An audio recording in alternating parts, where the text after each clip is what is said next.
নমস্কার, সানোটেনে সকল অঙ্গনওয়াড়ি কর্মীদের স্বাগত জানাই। আজ নিয়ে এসেছি একটা বিশেষ গুরুত্বপূর্ণ জিনিস। যারা অঙ্গনওয়াড়ি কাজ করেন বা এই পোষণ টেকার কাজ করেন, তারা এই জিনিসটা সম্বন্ধে অবশ্যই উপলব্ধি করেছেন।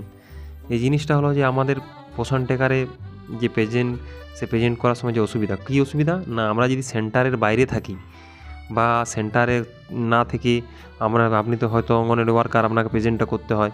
তাহলে আপনি যদি সেন্টারে না থাকেন বা ছুটিতে থাকেন বা সেন্টার থেকে বাইরে কোথাও থাকেন, সেখানে আপনি প্রেজেন্ট করতে গেলে অনেক সময় অসুবিধায় পড়েন।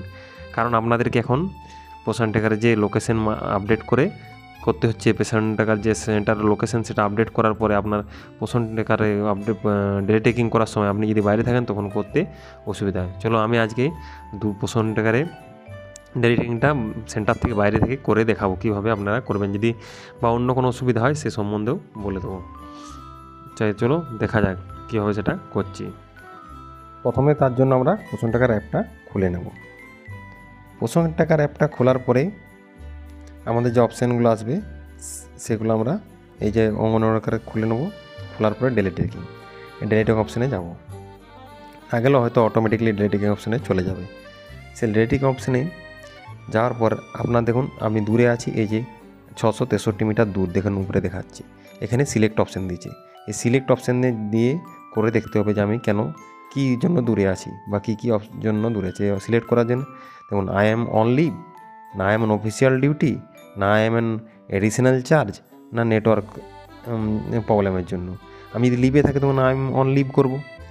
আর আমি যদি I am on official duty বা মানে যেটা অন্যান্য সেন্টারে যে ডিউটিগুলোতে চার্জে থাকে, এই ডিউটিতে থাকে, চার্জে নয় সরি, অন্য ডিউটি থাকে, সে তখন আমি অন্য ডিউটি করব, অফিসিয়াল ডিউটির জন্য কিছু থাকে। আর আমি এডিশনাল চার্জ, এখানে যদি আমি অন্য কোনো সেন্টারে চার্জে থাকেন তখন আমি এমন এডিশনাল চার্জ বা সেন্টারে অন্য চার্জে আছি, তার জন্য আমি সেন্টারে প্রেজেন্ট করছি, তখন এডিশনাল চার্জ করব। তাছাড়া এটা এডিশনাল চার্জ করবো না।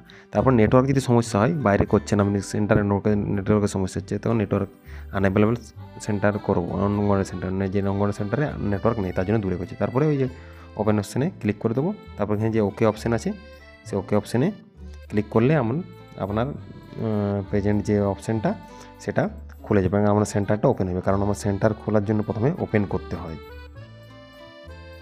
ওখানে ক্লিক করার পরে যখন আমার ওপেন হয়ে গেল, তখন ওপেনের পরে আপনি যেমন প্রেজেন্ট করেন সেভাবেই প্রেজেন্ট করবেন। এখানে যেহেতু অ্যাটেন্ডেন্স চিলড্রেন্স গ্রুপ ফটো এখানে স্কিপ করতে হবে, নাহলে আপনার প্রেজেন্টটা নেয় না, তো স্কিপ করে নেবেন আগে। তারপরে এখানে অ্যাটেন্ডেন্স যেমন করেন আপনি পরপর অ্যাটেন্ডেন্সগুলো করে নেবেন। অ্যাটেন্ডেন্স আশা করি আপনারা জানেন, অ্যাটেন্ডেন্স যেহেতু করেন তাই অ্যাটেন্ডেন্স করার ক্ষেত্রে আপনাদের অসুবিধা হবে না। অ্যাটেন্ডেন্স যারা এখনও করতে পারছেন না তাদের জন্য ভিডিও দেওয়া আছে আমাদের চ্যানেলে, তারা অবশ্যই ভিডিওটা দেখে নেবেন কীভাবে প্রেজেন্ট করে। দারুণ, যারা সেন্টারেই থাকেন অথচ তাও আপনাদের দেখা যায় যে সেন্টার থেকে দূরে আছেন বা তার জন্য প্রেজেন্টে আপনাদের করতে অসুবিধা হয়, এই অপশান যেগুলো দেখাচ্ছিলাম সেই অপশানগুলো চলে আসে, তখন আপনারা কী করবেন? তখন সেই মুহূর্তে আপনাদের কোনো কাজ নেই, আপনারা এই যে মোর অপশানে যাবেন। মোর অপশানে যাওয়ার পরে এখানে যে আপডেট অঙ্গনওয়াড়ি সেন্টার লোকেশন, এই লোকেশনটা আপডেট করে নেবেন। কারণ আপনার লোকেশনটা হয়তো অন্য জায়গায় আপডেট করা আছে, তার জন্য আপনার ডিস্টেন্স দেখাচ্ছে। আপনি এই আপডেট লোকেশন সেন্টারে যাবেন, এখানে আপডেট অপশানে গিয়ে ইয়েস করে যে are you at Anganwadi centre now, যে আপনি অঙ্গনওয়াড়ি সেন্টার আছেন, তখন আপনি ইয়েস করে দেবেন। অঙ্গনওয়াড়ি সেন্টারে থেকে যখন অঙ্গনওয়াড়ি সেন্টার থাকবেন সেখানে বসে ওখানে গিয়ে ওখানে এই ইয়েস অপশানে ক্লিক করে দেবেন, তাহলে আপনার সেন্টার লোকেশনটা আপডেট হয়ে যাবে। তখন দেবেন আর ওই দূরত্বের অপশানটা আসবে না। যাদের ক্ষেত্রে সেন্টারে থাকাকালীনও দূরত্বের অপশানটা আসছে, যে আপনি সেন্টার থেকে দূরে আছেন এত মিটার, তাই আপনার আসছে না, সেক্ষেত্রে আপনারা এই কাজটা করে নেবেন। ধন্যবাদ, আশা করি ভিডিওটা আপনাদের অনেক কাজে লাগবে। যারা এই চ্যানেলে নতুন তারা অবশ্যই চ্যানেলটিকে সাবস্ক্রাইব করবেন, আর ভিডিওটি ভালো লাগলে অবশ্যই লাইক করবেন, আর অন্যান্য অঙ্গনওয়াড়ি কর্মীরা যাতে জানতে পারে তাই আপনারা একটু শেয়ার করে দেবেন।